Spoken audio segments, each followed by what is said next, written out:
여러분 안녕하십니까. 12월 16일 월요일 넘치는 우리 교회 매일 묵상 시작하도록 하겠습니다. 오늘 본 말씀은 말라기 1장 1절부터 14절까지 말씀입니다. 이제 말라기를 새롭게 묵상하는데요. 말라기는 소선지서입니다. 소선지라고 하는 건 작은 선지자 뭐 이런 것보다 분량이 작은 선지서 이렇게 생각하시는 것이 더 좋습니다. 그러니까 뭐 크고 위대한 뭐 이사야, 예레미야 이거 뭐 작은 말라기 이런 개념이 아니라 분량이 크고 작음을 이야기해야 된다고 생각하시면 됩니다. 소선지서의 마지막 책이자 구약 성경 39번째 마지막 책이고요. 구약 성경의 이런 마지막 시대를 이야기하고 있는 선지자가 말라기라고 생각하시면 됩니다. 그러니까는 북이스라엘, 남유다가 다 각각 멸망했어요. 그리고 남유다를 멸망시킨 바벨론까지 멸망당합니다. 그리고 바벨론 이후에 이 페르시아, 메데바사의 왕이 이스라엘 백성들을 포로로 돌려보내요.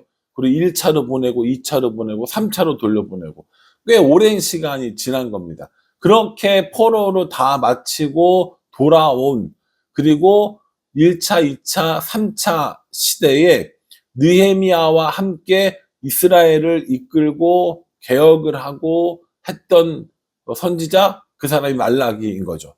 말라기 선지자의 이런 예언으로 끝으로 해서 예수님 오실 때까지 약 400년의 시간 동안 전혀 하나님 말씀이 없어지는, 아모스가 이야기한 말씀의 기갈이 시작된다라고 보시면 됩니다.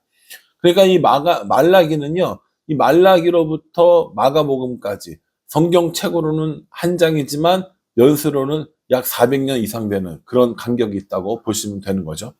자, 여러분 생각해 보십시오. 하나님의 선민이라고 생각했습니다. 선택받은 민족인 거죠. 그런데 성전이 다 무너졌어요.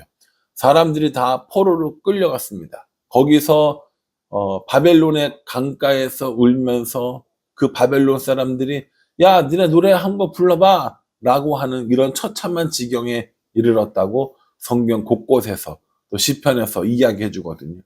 그렇게 어렵고 힘든 시간을 지나다가 딱 돌아와서 되게 초라한 성전, 초라한 성벽을 보면서 사람들이 이렇게 얘기하는 거예요. 하나님 정말 우리를 사랑하실까? 라고 얘기하는 겁니다. 1절에요.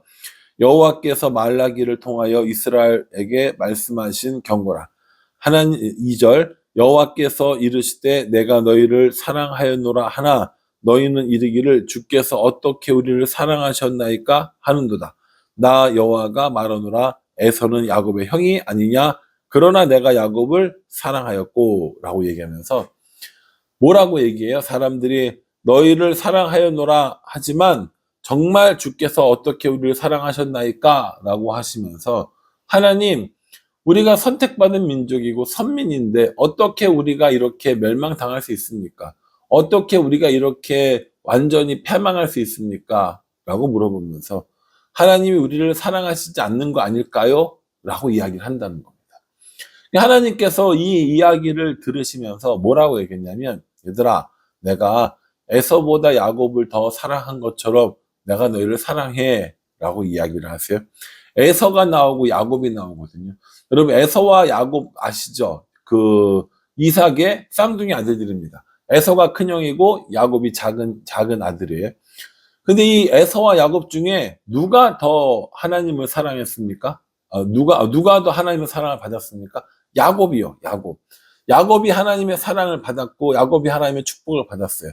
그러면 야곱은 에서보다 더 훌륭합니까? 아니요. 뭐가 훌륭합니까? 야곱은 나쁜 사람이에요. 우리들 기준으로 보면 야곱은 거짓말장애이고 야비하고 자기의 이익을 위해서라면 어떤 일이든지 서슴지 않을 사람이라고 해요. 그에 반해서 에서는 뭐합니까? 얕지 않았고 둔했고 그냥 순박했고 이런 사람이었다니까요. 그러니 여러분 그냥 인간적인 관점에서 볼 때 야곱보다는 에서가 훨씬 더 우리와 가까운 사람이라는 거예요. 그냥 순박하고 있는 그대로 살고 이렇게 살았던 것이죠. 사람 좋은 에서, 약사 빠른 야곱 이런 겁니다. 그런데 하나님께서 누굴 더 사랑한다고 말씀하셨냐면 에서가 아니라 야곱을 더 사랑한다라고 말씀하셨어요. 이 야곱을 사랑한다고 하면서 이 야곱을 위해서 이런저런 많은 일들을 해주셨을 뿐만 아니라 야곱의 후손인 이스라엘, 에서의 후손인 에돔, 이런 관계가 되었을 때도 하나님께서는 여전히 야곱의 후손인 이스라엘을 사랑하시고 에서의 후손인 에돔을 하나님께서 미워하셨다라고 말씀하시면서 이렇게 너희를 사랑했다라고 이야기하시는 거예요. 에돔이 여러 가지 일들을 하고 이스라엘을 괴롭히고 때로는 침략하고 그러면서도 여전히 에돔보다는 이스라엘을 사랑하시는 모습을 보여준다는 거죠. 그러니까 이스라엘 백성들이 포로에 돌아와서 정말 하나님을 사랑하실까? 라고 물어보니까 야, 내가 에돔보다 너희를 훨씬 더 사랑한다 라고 얘기하시면서 조건 없는 하나님 편에서의 사랑을 우리에게 보여주는 겁니다. 그거에 반해서 이스라엘 사람들은 어떻게 하느냐? 6절 이하에 보면 하나님께 제사를 드리는 이 제사를 멸시해요. 제사를 드리는 이 제사장이 멸시하는 제사를 드리는 겁니다. 6절 말씀 한번 보세요. 내 이름을 멸시하는 제사장들아, 나 만군의 여호와가 너희에게 이르기를 아들은 그 아버지를, 종은 그 주인을 공경하나니 내가 아버지일진데 나를 공경함이 어디 있느냐? 내가 주인일진데 나를 두려워함이 어디 있느냐 하나 너희는 이르기를 우리가 어떻게 주의 이름을 멸시하였나이까 하는도다. 이렇게 얘기해요. 하나님을 멸시하고 하나님을 공경하지 않고 하나님 올바로 섬기지 않는데 뭐라고 얘기하냐면 우리가 언제 하나님을 멸시했습니까? 우리가 어떻게 하나님을 멸시했습니까? 라고 이야기하는 거예요. 하나님이 거기다 대고 뭐라고 얘기하시냐면 7절과 8절과 그 뒤에 쭉 이야기하시면서 7절에요. 더러운 떡을 주었다. 그리고 8절에 눈먼 희생과 저는 것과 병든 것을 드렸다라고 얘기해요. 이게 뭡니까? 이게 형식적인 신앙이에요. 제사 지내는 모양은 있는데 그 안에 경건함은 없어요. 하나님께 재물을 드리고는 있지만 하나님께 마음을 드리지는 않는다는 거예요. 여러분, 하나님께서는 내내 우리한테 뭐라고 얘기하시냐면 제사를 원하지 않는다, 재물을 원하지 않는다, 형식적인 것을 원하지 않는다. 뭘 원한다? 마음을 원한다. 내내 우리에게 마음을 원한다는 걸 계속 이야기해 주십니다. 그러나 이스라엘 사람들은요, 하나님께 마음을 드리는 게 아니라 뭘 드립니까? 거짓된 제사, 형식적인 제사, 더러운 떡, 눈먼 희생 제물 이런 것들을 드리면서 나는 하나님께 할 일을 다 했어. 나는 하나님께 예배 드렸어. 하나님께 제사했는데 왜 그래? 라고 이야기를 하는 것이죠.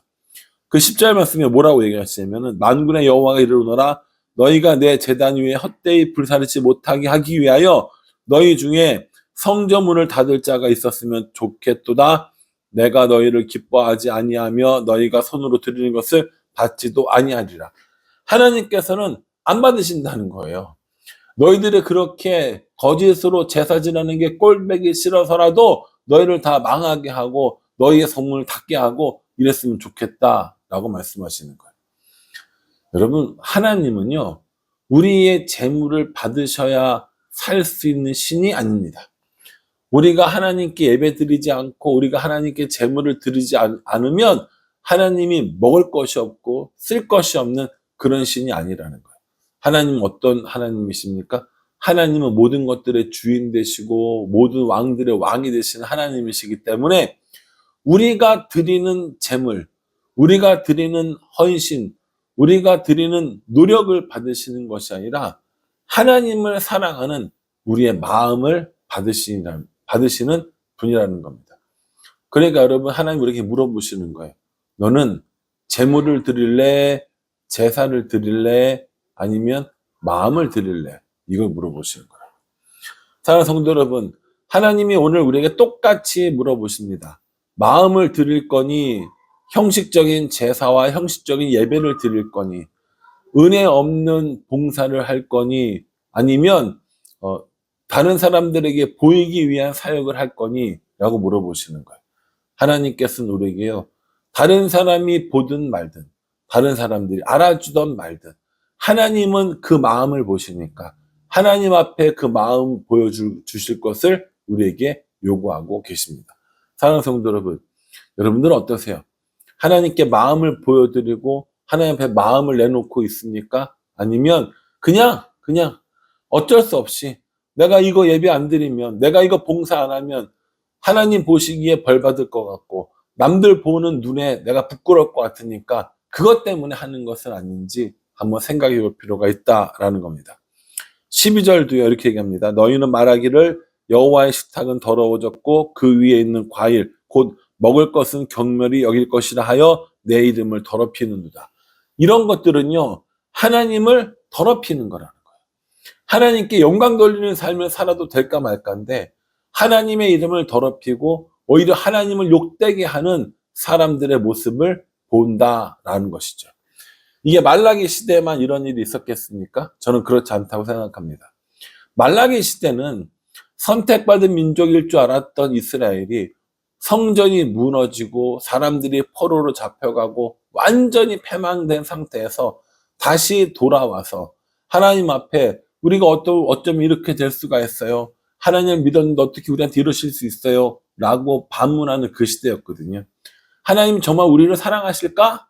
라고 물어보는 그 시대에 에돔보다 너희를 더 사랑하기 때문에 에돔을 망하게 해서라도 너희를 더 살리려고 하시는 하나님의 사랑이다 라고 말씀하시는데, 그럼에도 불구하고 너희는 여전히 더러운 떡을, 눈먼 희생 제물을, 저는 것과 병든 것을 내게 제물로 드리고 있지 않느냐 라고 말씀하시면서 나는 그런 거 받지 않겠다.